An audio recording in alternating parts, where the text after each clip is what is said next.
Comment mieux faire entendre encore la voix des cantonales au sein de notre fédération?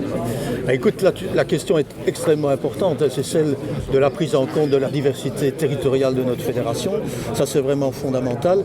Et en même temps, se pose le problème du contact. Comment conserver le contact avec la population? On a assisté ces dernières années à une forme de professionnalisation de la politique. C'est la difficulté de la chose publique, la complexité de la chose publique qui vaut ça.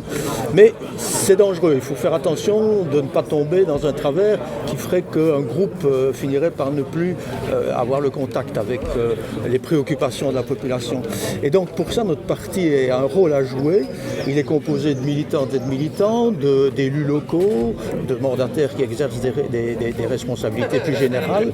Et si ce parti fonctionne bien, de manière fluide, si ça circule bien entre eux, eh bien on va éviter ce risque de perte de contrôle. Et bien entendu, cela, ça passe par des visites régulières de nos parlementaires notamment, ils sont d'ailleurs en général de bonne volonté, dans les différents territoires, dans les différentes cantonales et dans les sections.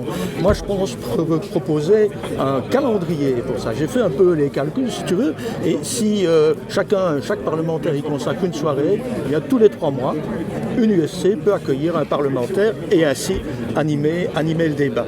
Voilà, mais la balle est aussi dans le camp des militants. Je pense qu'ils doivent eux-mêmes ne pas craindre de poser des questions, seuls ou en groupe.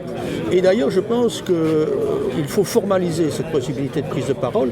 C'est pourquoi je propose que dans les assemblées fédérales, eh bien, un temps de parole soit réservé aux militants de manière structurée. Et comme ça, nous allons assurer une circulation des débats dans toutes les structures de la fédération.